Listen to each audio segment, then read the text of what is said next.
Welcome back. This is part 2 of how to fully refurbish your Mercedes wiper blade. Okay, so now it's time to put the wiper back together. So I have already put oil on the inside of this.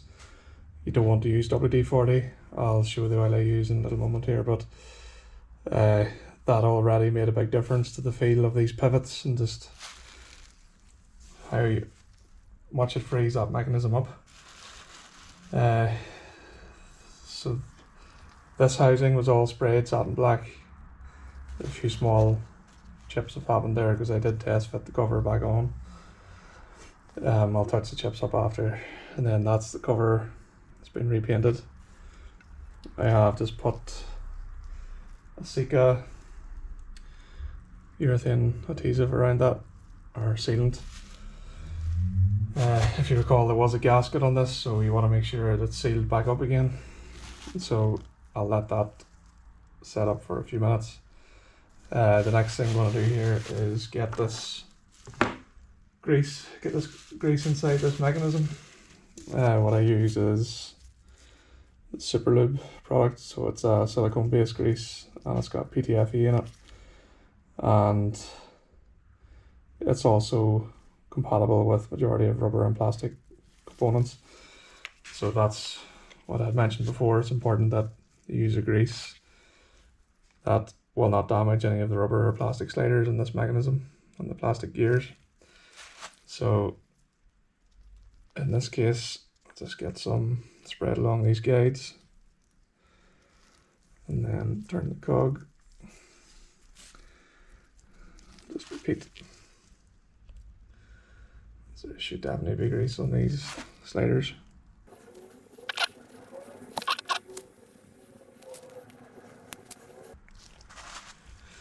Okay. So that's those guides applied, silicone grease applied. Now earlier I did put a small mark on this gear.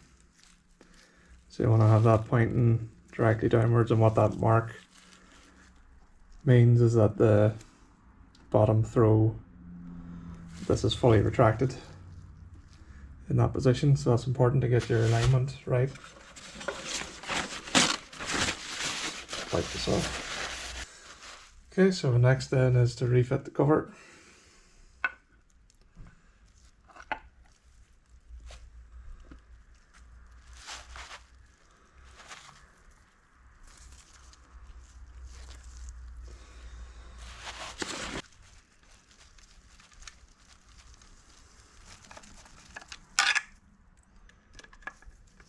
So that's the cover back on, and the screws all tightened. This gear, just double checking, it's still pointing downwards. So next then is the housing itself. Now I mentioned earlier I was going to replace these 3 bolts. I have done that. One of them snapped off, so welded a nut on and got that out, threaded the top, or topped the threads, and then new bolts with anti-seize in them. So I did have to take that off, marked it. So next is to get the silicone grease into this gear inside. So I'll be using that same product again. And I'm going to be fairly generous here so that it's going to stay in here for a while.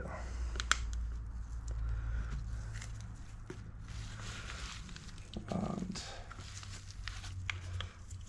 a little bit in the middle as well. So that's the sort of amount that goes in there, and as this goes in, it'll spread that around. So before that goes on, just check.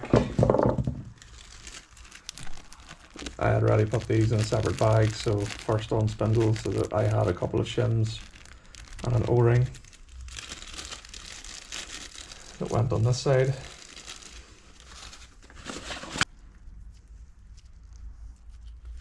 So those are replaced. Light bit of grease on them. Gear hasn't moved, so it's still pointing downwards. So the idea here is to insert this perfectly vertical so you get that gear in the right place.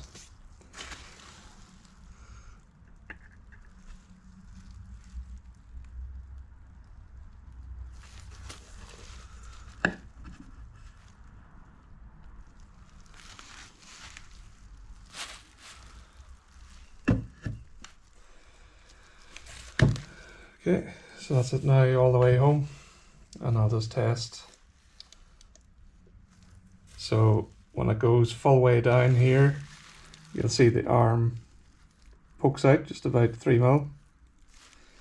So if I go all the way around to the other side, it's doing the same thing. So that means it is perfectly centered. So that's good. Turn this around again.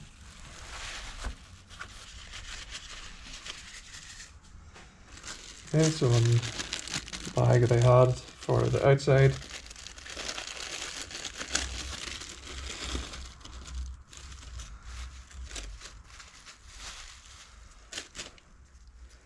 I had put the shims and the O-ring and the nut together so that I wouldn't mistake how this went back together.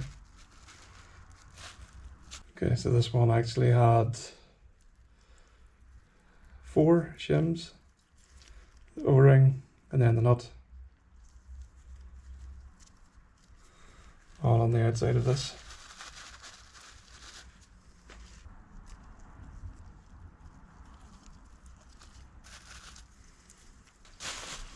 And then next, you need to pull this tight in order to get this circlip back on. So the circlip goes on immediately after those shims, and that's to keep this located within the housing.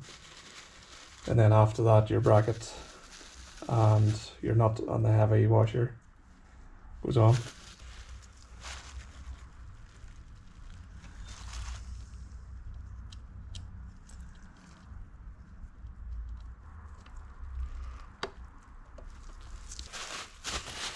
Okay, so I'll just check,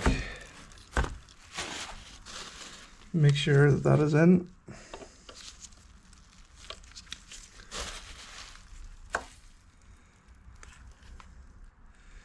And yeah, that circlip is in.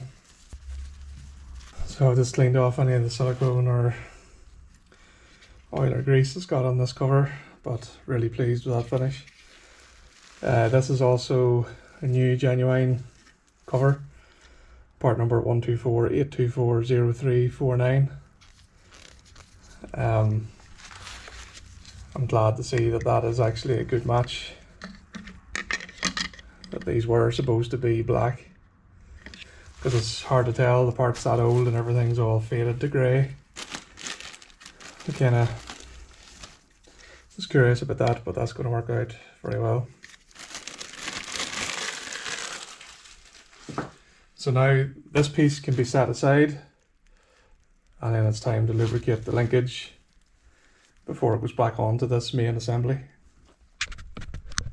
So this is the linkage itself, which also needs to be lubricated as part of this overhaul. So for this I'm using good quality bicycle chain oil. You don't want to use something like WD-40 because that will just evaporate. It's not a good lubricant. This particular oil I've used on these before, and it seems to last pretty well. A muck-off product. It is designed to not be anti-fling, you know, to stay in the joint, and it gives some corrosion resistance as well. So you can usually feel it freeing up as the oil gets in there, but you basically dribble some of this onto all of the moving parts, bushings, and pins, and just keep working the oil in, and you will be able to feel a fairly significant difference. The drag sort of disappears from the mechanism as the oil works its way in. So I'll work this back and forward for a minute or two and give it a couple more drops, and then wipe off the excess. And just before installing the car, I'll put some silicone grease just around the edges of these lubricated parts, and that's just to help keep the oil in there, help keep lubrication around the joints, but there's no point applying grease on the surface of those because it's not going to get inside the joint, and that's where you need it, hence why you use an oil.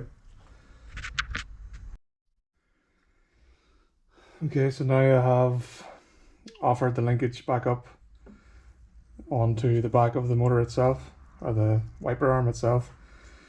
I referred to the photograph I took on my phone of where I had these two marks, and from feeling in and out of the grooves there, I'm confident that is exactly where it was originally. So drop your washer on.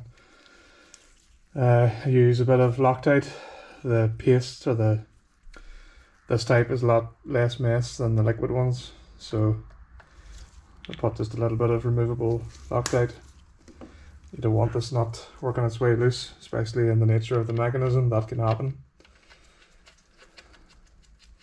It's a 17mm nut, so give it a bit of torque. Go. So that's nice and tight there, so that won't work its way loose and damage the notches inside. And I've just put the cloths down to protect this new paint. So one of the last things to do here then is get this cover, or this joint here, popped back on. There is a rubber seal there.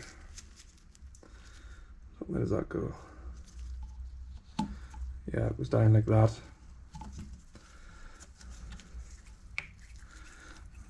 Okay, so that clicks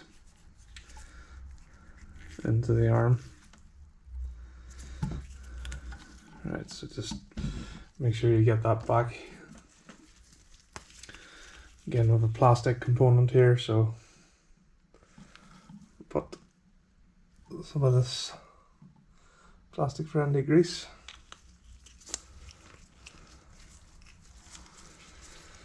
into the joint, and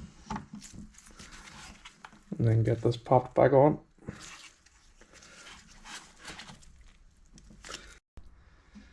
And what I ended up doing there was just putting this in the vise and just putting controlled pressure on the outside of that joint and the back of the bracket, and it popped in very easy. And the rubber boot is in the correct place, so it's helping to seal anything out of that joint. So that is the main wiper assembly all rebuilt. The last thing I want to do here is bench test it the same as I did at the start, and that's just to see that it's definitely operating as it should. Okay, so the next step before I bring this back to the car is to test that the motor moves freely. And yeah, compared to where we started when the motor was jamming up, that's a significant improvement.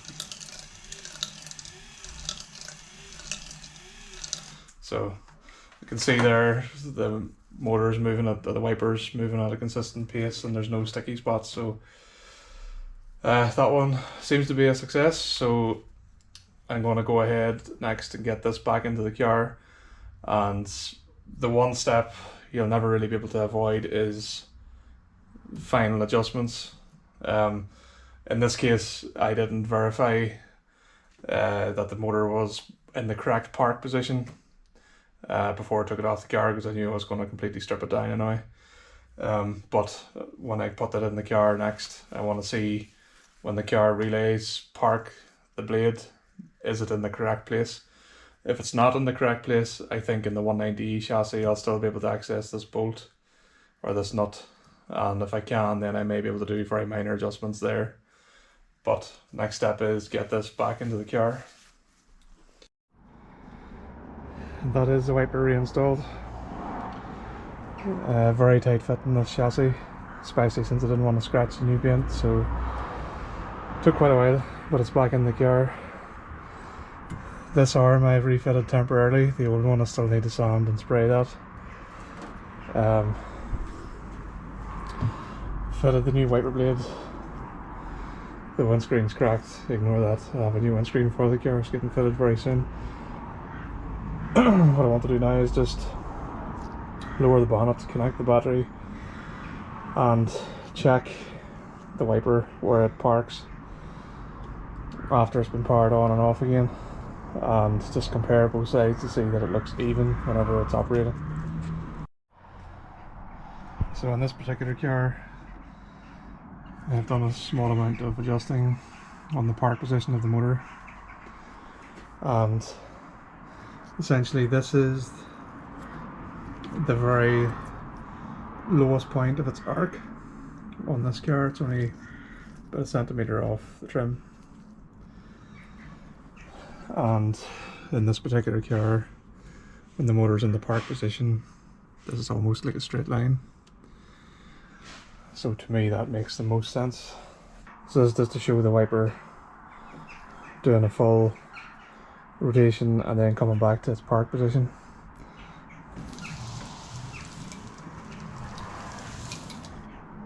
So it did nicely just come down in one motion and stop. So to me that seems most likely to be the correct position, or a good position for it. I think they're a bit juddery looking if they come down and then come back up a bit. Doesn't quite look right. So that's as tucked as the wiper can be in terms of air coming up over and hitting the wiper. So yeah, I think that's good.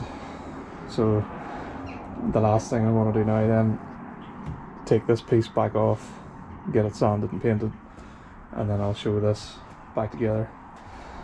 So that has been this part refinished, new genuine trim, existing wiper. Now the rest of the car looks older than the wiper, but pleased with how that turned out. That wiper is now ready for many years of service without needing anything else. So thanks for watching. If you like this how-to, there'll be more of these types of videos on my channel.